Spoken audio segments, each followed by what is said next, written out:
Good morning everyone. Now our today's topic is Ampere's law, है ना। हमारा chapter चल रहा है magnetic field due to current. इसमें हमारा अब सेकंड लास्ट टॉपिक है एम्पियर्स लॉ। ठीक है, अब देखते हैं हमें इसमें क्या कहा गया है। इसमें बताया गया है, इसका स्टेटमेंट है amperes circular law state that the line integral of a magnetic field induction B around any closed loop path is equal to the mu naught times the total current threading the closed path। मतलब क्या है, बहुत easy है। देखो यहां से हमें समझ में आता है इन्होंने क्या बोला है कि टोटल इंटीग्रेशन, ठीक है, integral of magnetic field induction B, ठीक है, integral of, wait a minute, ये पेन नहीं है मेरा। ओके, सो क्या कहा गया है, the line integral of magnetic field, integral है किसका, मैग्नेटिक फील्ड का, around any close loop path. और पाथ कैसा है, क्लोज लूप है ना। देखो पाथ कैसा है, क्लोज लूप है, ठीक है।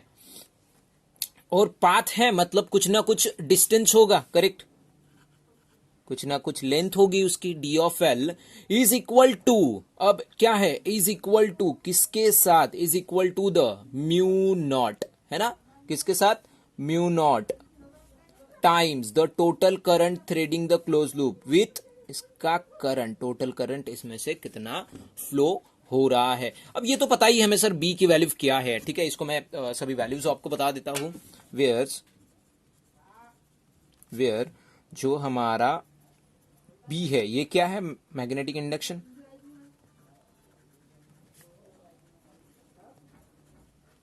मैग्नेटिक इंडक्शन, ठीक है, जिसी को आप magnitude of the magnetic field भी कहते हैं। डी ऑफ एल है length of magnetic field.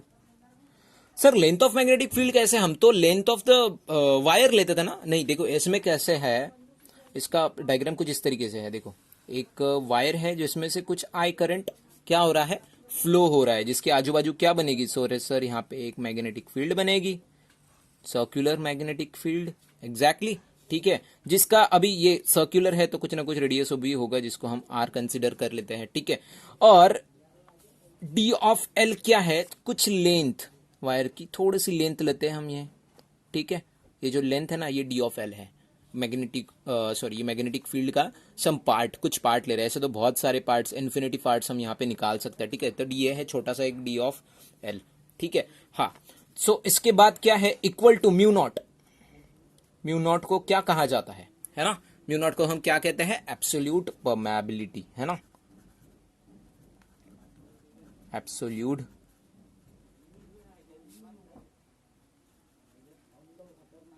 Permeability, जिसी को हमने अकॉर्डिंग टू द बायो-सैवर्ट्स लॉ क्या डिस्कस किया था कि सर म्यू नॉट अपॉन 4 पाई क्या होता है, ये न्यूमेरिकल में देखा ना हमने, क्या होता है 10⁻⁻⁷।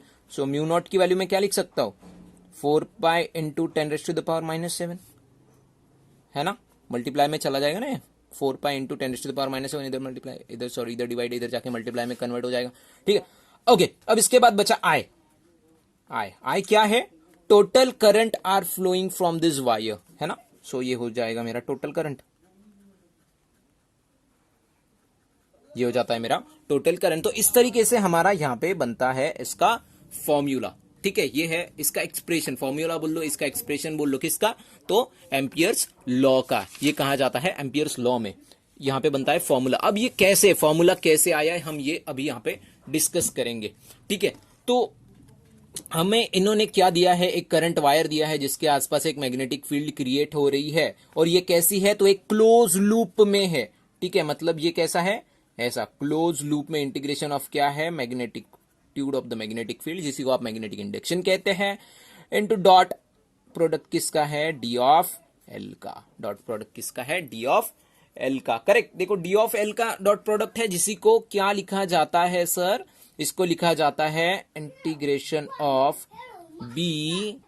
सो इसका बन जाता है product magnitude of the magnetic field into D of L into क्या हो जाता है, कॉस थीटा, इनटू क्या हो जाता है कॉस थीटा। सर ये कैसे आया, ये कैसे आया? आपने पढ़ा होगा ना हमारा numerical method 11th standard second chapter, है ना? नहीं देखा है तो देखो, ये 11th स्टैंडर्ड का बुक है, इसमें क्या दिया है देखो, P vector into Q vector is equal to क्या होता है P Q cos theta, equal to क्या होता है पी क्यू कॉस थीटा। इसी का यही अप्लाई किया है मैंने यहाँ पे। ये समझो अपनी पी की वैल्यू है, ये क्यू की वैल्यू है, ठीक है। Integration of B into DL cos theta, integration of B into DL cos theta. But sir now अब एक चीज यहां पे हमें समझ में आएगी कि सर ये जो कॉस थीटा है ये क्या है? थीटा इज एंगल बिटवीन, किनके बीच में क्या एंगल है? तो ये लेंथ, ठीक है, length of an magnetic field. But sir ये लेंथ का डायरेक्शन भी दिया है ना, वेक्टर क्वांटिटी है, तो डायरेक्शन कैसे निकालेंगे? वही राइट थंब एंड रूल, ठीक है। देखो करंट का डायरेक्शन कैसा है? ऊपर, तो ये थंब क्या है मेरा? करंट का डायरेक्शन, और ये क्या हो जाएगा मेरा? मैग्नेट्यूड, सॉरी ये मैग्नेटिक फील्ड का डायरेक्शन हो जाएगा। मतलब मैग्नेटिक फील्ड कुछ यहां से ऐसी जाएगी, है ना, इस तरीके से बनेगी मैग्नेटिक फील्ड। देखो ये ऊपर और ये यहां से ऐसा घूम रहा है, ठीक है। सो ये हो गया डीएल। इसी के डायरेक्शन में हमें क्या निकालना होगा? बी, है ना। Angle theta is angle between किसके किसके बीच में? ये एंगल होता है लेंथ ऑफ डीएल, ठीक है। डीएल क्या है हमारा? मैग्नेटिक फील्ड का छोटा सा एक लेंथ, एंड किसके बीच में है? तो वो होता है मैग्नेटिक इंडक्शन, है ना। सो डायरेक्शन ले लो, डायरेक्शन ऑफ मैग्नेटिक फील्ड ही लिख लेता हूं मैं, अच्छे से ध्यान में रहेगा। मैग्नेटिक फील्ड, और मैग्नेटिक फील्ड भी किस डायरेक्शन में रहेगी? देखो ऐसा जा रहा है और ये छोटा सा लाइन है, तो हम कैसे निकालते हैं? इसके टेंजेंशियल निकालते हैं ना, ये सर्कल के टेंजेंशियल। और डायरेक्शन कौन सा है? ये डायरेक्शन है। मतलब ये दोनों कैसे है? सेम ही डायरेक्शन में आ रहे हैं। देखो ये डिस्टेंस का डायरेक्शन देखो डीएल, है ना, लेंथ का डायरेक्शन भी उधर ही है, और ये मैग्नेटिक फील्ड का भी डायरेक्शन कैसा? उधर ही आ रहा है। और मतलब इन दोनों के बीच में एंगल जो बना वो कितना बना? एंगल इज क्या? एंगल बना है मेरा 0 डिग्री का, करेक्ट, 0 डिग्री का। मतलब थीटा की वैल्यू क्या हो जाएगी? 0 degree. And as we know that क्या पता है सर हमें कि कॉस 0 डिग्री क्या होता है? कॉस 0 डिग्री होता है सर 1, ठीक है। कॉस 0 डिग्री क्या होता है? 1। इसको मैं इक्वेशन 1 बोल देता हूं। सो इक्वेशन 1 बिकम्स क्या हो जाएगा? इक्वेशन 1 बिकम्स क्या बन जाएगा मेरा? इक्वेशन 1 यहां पे बन जाता है सर इंटीग्रेशन ऑफ, इधर का साइड वैसे ही रख रहा हूं मैं, प्रूफ कर रहा हूं ना ये इक्वेशन कैसे आया। Into D of L equal to integration of B into DL, ठीक है। यहां पे ये रह जाएगा। ये डॉट मेरी आदत होगी, ये डॉट नहीं चाहिए यहां पे, ठीक है। डॉट मत लिखना आप लोग, ठीक है।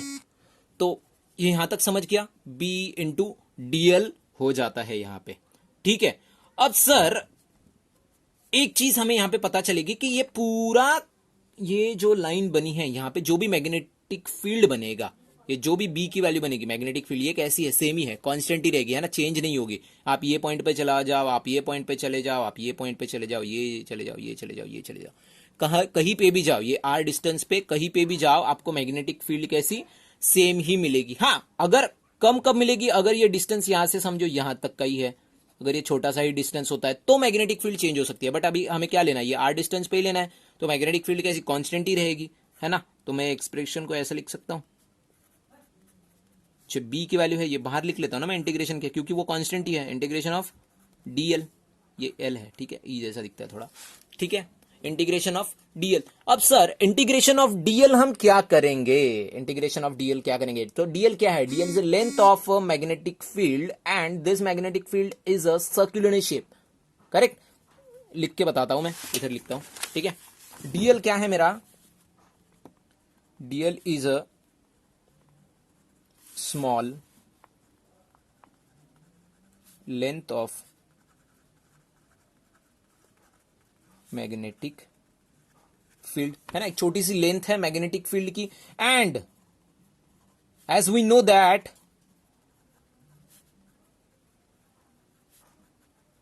है ना, अकॉर्डिंग टू दिस डायग्राम क्या पता है कि ये मैग्नेटिक फील्ड जो है वो कैसी है? Circular in shape. So the magnetic field is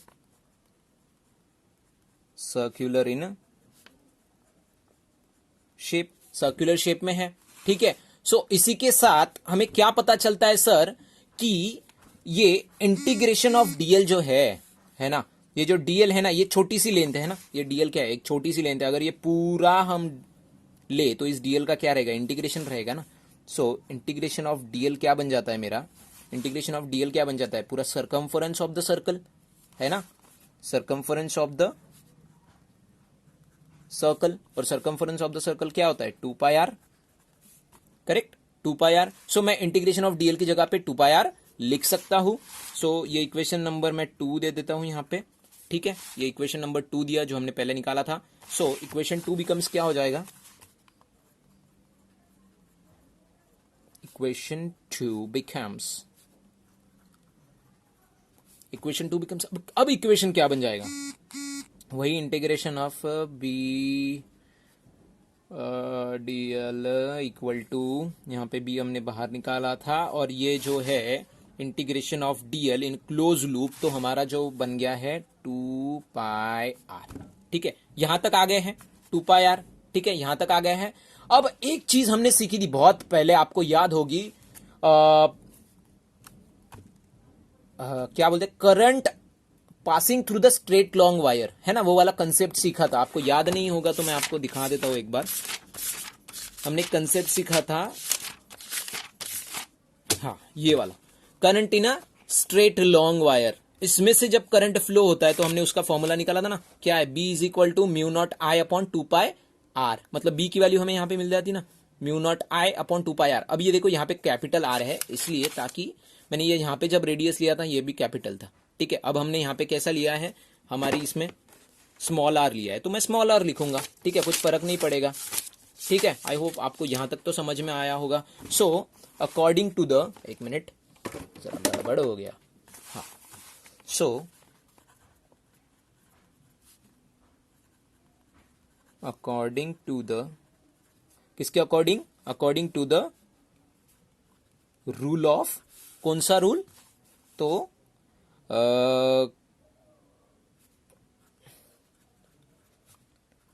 current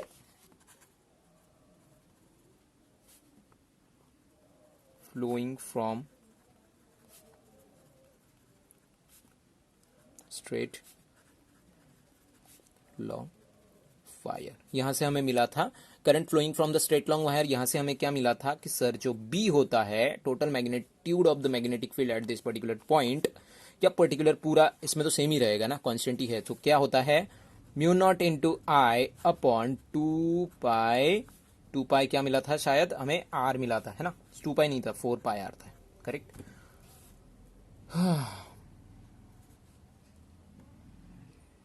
correct, ही आया था 2 mu naught I upon 4πr।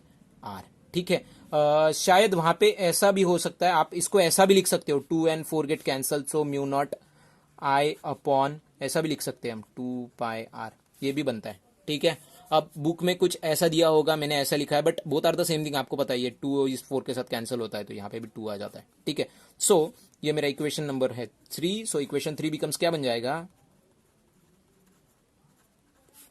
Equation 3, equation 3 हमारा यहां पे क्या बन जाता है, P into D L equal to, B की वैल्यू मैं ये रख दूंगा अभी, mu naught I upon 2πr, 2πr into, इधर भी 2πr ही है, 2πr। ठीक है, P और 2πr हमें यहाँ पे मिल चुका है। सो यहाँ पे ये 2πr गेट कैंसिल, सीधा सीधा यहाँ पे कैंसिल हो गया, क्या बचा, क्या, म्यू नॉट इंटू आई। सो हमारा क्या बन गया इक्वेशन,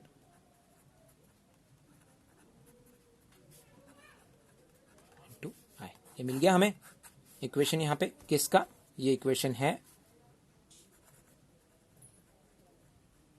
एम्पियर्स लॉ का।